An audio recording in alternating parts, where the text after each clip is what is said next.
रुख दरियाओं का मोड़ सकते हैं हम। नमस्कार दोस्तों, आज हमारे साथ हैं रवेश डोगरा जी। रवेश डोगरा जी किसी परिचय के मोहताज नहीं है। इनका परिचय बहुत बड़ा है। बहुत बड़े में से अगर मैं थोड़ा सा कुछ कहूं तो उसमें यह है कि ये इन्होंने फिल्मों के माध्यम से कहें या पत्रकारिता के माध्यम से कहें या समाज में अलग अलग तरीके के सोशल वर्क के थ्रू कहें, इन्होंने अपनी अलग पहचान बनाई है। इसलिए आज हमने इन्हें अपने स्टूडियो में बुलाया है और इनसे चर्चा करने के लिए कि आज देश में और जल्दी होने वाला है, जिसके कहते हैं हम 2024 के इलेक्शन 3-4 महीने में होने वाले हैं। एक अभी 2023 में जो गया है वर्ल्ड कप, लेकिन मैं ये कहता हूँ ये उससे भी बड़ा, जिसपे पूरे वर्ल्ड की निगाह है, क्योंकि हर आदमी की निगाह है कि इस बार भारत में क्या होने वाला। तो आज इसी पे चर्चा करेंगे। सर, मैं आपसे यही पूछूंगा, क्या अच्छे दिन आ गए? जब आपके दुश्मन या आपके पड़ोसी आपके बारे में ज्यादा चर्चा करने लगे और आपके बारे में बातें करने लगे और आपके बारे में बोलने लगे तो समझ जाओ अच्छे दिन आ गए। सर, ये सब किताबी बातें हैं।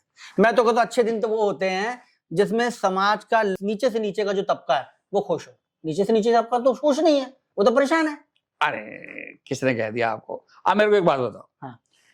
आप बेरोजगार लड़कों को देखो, बाइक लेके घूमते फिरते हैं दिन भर। उनकी बाइक किससे चलती है? माँ बाप पैसे देते हैं। कहाँ से ला रहे हैं माँ बाप पैसे? एक बार बताओ, माँ बाप ने तो इतनी मेहनत कर करके धीरे धीरे पैसे जोड़ा है, अब वही वो खर्च कर रहे हैं, लेकिन उनके पास तो काम धंधा नहीं, इसलिए तो बाइक पे घूम रहे हैं। काम होता तो काम करते वो। तो क्या लगता है इस बार 2024 में ऊंट किस करवट बैठेगा, क्या होगा? भाई, ऊंट जिस करवट बैठा हुआ है उसी करवट में रहेगा, बदलेगा नहीं। उसकी करवट बदलने वाली नहीं है। अच्छा। क्योंकि देखो, अगर मैं आपसे ये पूछूं कि इस समय हमारे विपक्ष में किसी भी एक नेता का नाम बताओ जो मोदी जी की टक्कर में खड़ा होकर उनको चैलेंज कर सके, उतना लोकप्रिय, उतना काम करने वाला और उतना ही लोगों का ध्यान रखने वाला। मैं आपको एक छोटी सी बात बताता हूं। मैं मोदी जी का जो है एक प्रोग्राम देख रहा था, उसमें मोदी जी एक झाड़ू बेचने वाले से बात कर रहे थे। तो मोदी जी ने बातों ही बातों में झाड़ू बेचने वाले से पूछा कि भाई, जो झाड़ू के पीछे पाइप लगी होती है प्लास्टिक का, उसका तुम क्या करते हो? मतलब जब झाड़ू पुराना हो जाता है तो उसके ऊपर जो प्लास्टिक की पाइप लगी होती है उसका क्या करते हो? तो वो झाड़ू बेचने वाले ने बोला, जी हम तो कुछ करते नहीं है, जिनका घर वाले का झाड़ू पुराना हो जाता है तो वो फेंक देता है। तो मोदी जी ने कहा कि नहीं, तुम आज से ये काम शुरू करो कि नया झाड़ू जब बेचो जिसको, तो उस घर वाले से या उस आदमी से बोलो कि तो अपना पुराना झाड़ू मुझे दे दे। तो वो झाड़ू वाला आश्चर्यचकित हो गया। उसने मोदी जी से पूछा, क्यों? भाई, आप भी जर्नलिस्ट और ऐसे जिज्ञासु, मैं भी पूछ सकता हूँ भाई, क्यों पुराना झाड़ू क्यों लूं मैं? तो मोदी जी ने कहा, पुराना झाड़ू लो और उसमें से वो पुराना पाइप निकाल लो और उसको फिर से साफ सुथरा करके नया झाड़ू बनाओ। वो झाड़ू थोड़ा सस्ते में बेचो। किसको? जिसको तुम्हें ये लगे कि ये सस्ता झाड़ू खरीदेगा, महंगा नहीं खरीदेगा, उसको सस्ता झाड़ू मिलेगा, तुम्हारे को 2 पैसे बचेंगे। भाई, कितने पाइपें इकट्ठी करोगे महीने में, बेचोगे तो पैसे बच। देखो मोदी जी की कितनी तगड़ी सोच है। मुझे विपक्ष का कोई एक ऐसा नेता बताओ जिसकी सोच इतनी जबरदस्त हो कि वो पुरानी झाड़ू के पाइप के इस्तेमाल के बारे में सोच सके और लोगों को सलाह दे सके। है कोई ऐसा नेता? तो मैं तो एक ही बात कहूंगा, यानी इसका मतलब आप मोदी भक्त हैं। देखो, अगर आप ये कहना चाहते हैं तो हाँ, मैं हूं। तो यानी ये बात तो यहीं पे खत्म हो जाती है। जब आप मोदी भक्त हो तो फिर मैं आपसे ऐसे सवाल तो पूछूं नहीं, मैं तो यही पूछूंगा आपसे, भाई आम कैसे खाया जाता है, किस हाथ से खाया जाता है, किस तरीके से खाया जाता है? मतलब आप भी विपक्ष की तरह निरुत्तर हो रहे हैं मोदी जी के सामने। नहीं, इधर हम बात कर रहे हैं कि हाँ जी कि देश कैसे चलेगा, इधर आप मोदी जी की प्रशंसा कर रहे हैं। भाई सिर्फ बात मोदी जी की प्रशंसा के सिवा कुछ और नहीं है क्या हमारे पास में? भाई मोदी जी चला रहे हैं ना देश। एक आदमी आपको लगता है कि मोदी जी हैं पूरे देश में, बाकी 140 करोड़ में से बाकी कोई व्यक्ति है ही नहीं? अगर है तो बताओ। क्यों नहीं है? हमारे देश में बहुत से व्यक्ति हैं। नाम मैं बताओ। तो आप है उससे बेहतर। तो इसका मतलब ये है 140 करोड़ में सिर्फ एक ही व्यक्ति है जो प्रधानमंत्री बन सकता है। भाई देखो ऐसा होता है, जंगल में एक ही शेर होता है जिसके हाथ में सत्ता होती है, वैसे ही मोदी जी है।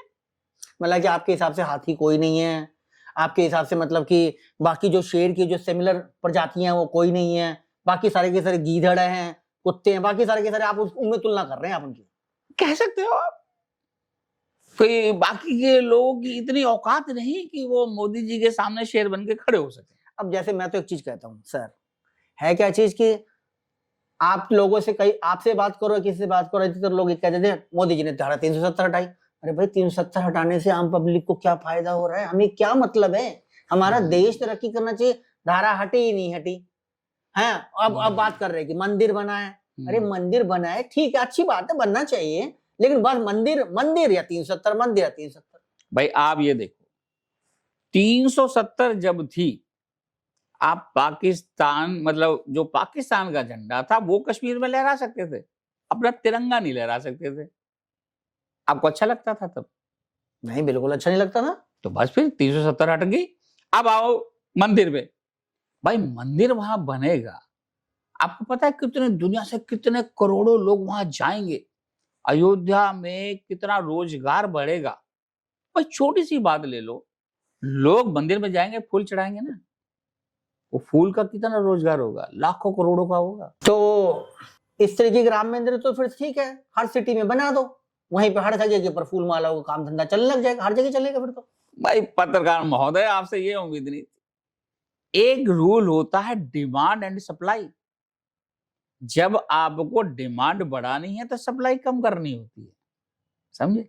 अगर मंदिर, राम मंदिर हर जिले हर घर हर गली में बन जाएगा तो अयोध्या के राम मंदिर की फिर क्या औकात रह जाएगी? तो इसका मतलब ये है राम लिमिटेड है, राम मतलब कि सिर्फ अयोध्या में रहने चाहिए, यानी राम एक संकुचित मानसिकता है, बाहर नहीं निकलनी चाहिए अयोध्या से। अब देखिए मुझे एक बात बताइए, आप एक हॉस्पिटल में एक बेड पर मतलब एक ही वार्ड के एक ही बेड पे पैदा हुए थे ना?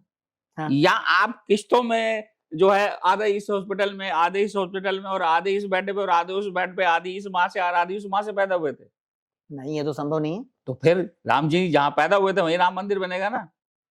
तो आपका मतलब तो ये है कि जो जहां पैदा हो वहीं पे उसका प्रतीक चिन्ह कह लो या मंदिर कह लो वहां बनना चाहिए। तो गांधी जी तो गुजरात में पैदा हुए और गांधी स्मृति बनी हुई यहाँ पे राजघाट में दिल्ली में, क्यों यहाँ पे क्यों बने? वहीं पे बननी चाहिए। देखिए गांधी जी पैदा हुए गुजरात में, हाँ, तो वहां पे गांधी आश्रम वगैरह बहुत कुछ है, लेकिन मरे थे दिल्ली में, तो राजघाट उनके पैदा होने का स्थान नहीं, उनने मरने का स्थान बनाया हुआ है। हम गांधी स्मृति की बात ना भी करें, बाकी गांधी मेमोरियल लो, गांधी यहाँ तक गांधीनगर, मैं गांधीनगर कहूँ, हर जगह के ऊपर है। दिल्ली में भी है, लखनऊ में भी है, बॉम्बे में भी है, गुजरात में भी है। ये क्या है? हर जगह गांधीनगर बंद करवा दो ना फिर तो। भाई गांधी जी ने हर स्टेट में भारत के हर कोने कोने में पद यात्राएं की थी, आंदोलन किए थे, तो उनकी स्मृति में गांधीनगर बना हुआ है। तो आपको वहां उनकी गांधीनगर बनने से कोई आपत्ति नहीं है, लेकिन हमारे श्री राम जी के अलग अलग मंदिर बन जाए तो उससे आपत्ति है आपको।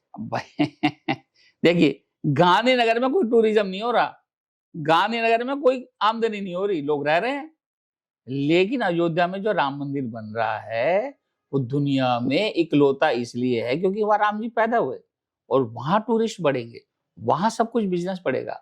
अगर वो स्प्रेड हो जाएगा, टुकड़ों टुकड़ों में इधर उधर हो जाएगा, तो वहां कुछ और बनेगा। जैसे रामचंद्र जी चित्रकूट गए तो वहां चित्रकूट में रामचंद्र जी का अलग स्थान है, अब रामचंद्र जी लंका गए वहां पे उनका अलग स्थान है। चलिए ठीक है, अब मैं ये मानूंगा कि हाँ जी कि आप राम भक्त भी हैं, मोदी भक्त भी हैं, तो कश्मीर फाइल जैसी फिल्में या द केरला फाइल जैसी फिल्मों को तो ऑस्कर मिलना चाहिए। कश्मीर फाइल भारत की फिल्म है, उसे फिल्म फेयर मिलना चाहिए, नेशनल अवार्ड मिलना चाहिए। वो अमेरिका वाले अगर ऑस्कर हमारी फिल्म को नहीं देंगे तो क्या हमारी फिल्म नहीं होगी? वो हॉलीवुड वालों का अवार्ड है, वो जिसको मर्जी दे, हमें क्या लेना देना। तो फिर इसका मतलब तो ये फिर आप हर साल फिल्में क्यों भेजते हो? भारत की भारत में रहने दो, मत भेजा करो ऑस्कर के लिए। मोदी जी यही तो कहते हैं, हम आज भी मानसिक रूप से गुलाम हैं। ये गुलामी का प्रतीक है कि हम अपनी फिल्में ऑस्कर के लिए भेजते हैं। वो ऑस्कर वाले तो हमारे लिए नहीं भेजते अपनी फिल्में, भेजी है किसी ने फिल्म आज तक? तो मैं तो यही कहूंगा कि आपको तो ये मालूम है कि मोदी जी क्या कहते हैं, मोदी जी क्या नहीं कहते हैं, मोदी जी ये, मोदी जी वो। अरे आप, मैं पूछ रहा हूँ आप क्या कहते हैं? आप तो कुछ अपने बारे में बता नहीं रहे कि मेरी सोच क्या है क्या नहीं, बस मोदी मोदी मोदी से शुरू हुई, मोदी पे खत्म कर। तो मैं तो यही कहूंगा इस हिसाब से, एक हम इलेक्शन करवाते हैं, देश में इलेक्शन होते हैं, करोड़ों रुपए के बजट से खर्चा होता है, आम पब्लिक की जेब में से आता है, वो जो टैक्स के रूप में लोगों को भरना पड़ता है। एक काम करते हैं ना, एक बड़ा सा हार बनवाते हैं, मोदी जी को पहना देते हैं और कह देते हैं भाई सर अब आप ही बने रहो, हमारे पास में तो और कोई व्यक्ति है नहीं, जब तक रहो तब तक आप रहो। आप यही चाहते हैं क्या? देखिए, ये अच्छा नहीं लगता है भाई। जब तक दो पहलवानों की कुश्ती ना हो तब तक जीत हार का मजा ही नहीं आता। तो इसका मतलब तो ये है कि आप राहुल गांधी को पहलवान मानते हैं? भाई पहलवान तो मानते हैं, वो बात अलग है कि वो नौसिखिया पहलवान है, लंगोट का कच्चा है जरा। वो क्या बात करते हैं सर, अभी तक तो शादी नहीं हुई उनकी, लंगोट के क्या कच्चे हैं? शायद लंगोट के पक्के हैं, यूं कहो। लंगोट के कच्चे हैं क्योंकि शादी अगर कर लेते तो बताते कि उनका लंगोट कितना पक्का है। कच्चे हैं इसलिए शादी नहीं कर रहे हैं। दूसरे जो पहलवान है, मैं नाम नहीं लूंगा अब, तो वो तो करी कराई शादी को भी ठिकाने लगा के बैठे हुए हैं। हाँ, तो उनकी ये मजबूती है ना भाई। देखो, अप्सरा उर्वशी ने, जो वो थे, कौन से मुनि थे, उनकी तपस्या भंग कर दी। विश्वामित्र जी की। हाँ, विश्वामित्र जी की, बताइए। लेकिन हमारे मोदी जी कितने तगड़े महर्षि हैं, कोई भी स्त्री उनकी जो है या अप्सरा उनकी तपस्या भंग नहीं कर सकी। वो देखो देश और समाज की सेवा में लगे हुए हैं, लगातार लगे हुए हैं, निरंतर लगे हुए हैं और मरते दम तक लगे रहेंगे। ये तो वाली बात होगी, जिससे घर तो संभला नहीं है, बाहर देश को संभालने चले हैं। मतलब घर नहीं संभला है, देश संभालने का ढिंढोरा पीटा जा रहा है। मेन मतलब आप समझ गए हैं कि जिनसे घर नहीं संभला वो आप आज दावा कर रहे हैं कि हम देश। नहीं, घर संभला हुआ है। देखो, उनकी जो मिसेज है वो अपनी जगह पे है, उनके भाई बहन माँ बाप जो भी थे वो अपनी अपनी जगह सही है। देखिए, दूसरा क्या है कि एक मिनट। देखो, मेरा जाने का समय हो रहा है, तो मैं चाहूंगा कि कोई एक आधा सवाल पूछ रहा हो तो पूछिए, वरना ये इंटरव्यू यही खत्म कीजिए। चलिए ठीक है, आपसे, आपने हमारे को यही कहते हैं कि आपने समय दिया, बहुत अच्छा लगा, और देखते हैं क्या होता है आगे भविष्य में। लेकिन आपसे बात करके बहुत अच्छा लगा। हमें भी बहुत अच्छा लगा। और दर्शकों, 24 का भूलना नहीं, मोदी जी आगे रहेंगे। ये चाहे कुछ भी कहें दोस्तों, आपने अपने दिल से सोचना है क्या करना है क्या नहीं करना है, क्या आपके लिए उचित है क्या अनुचित।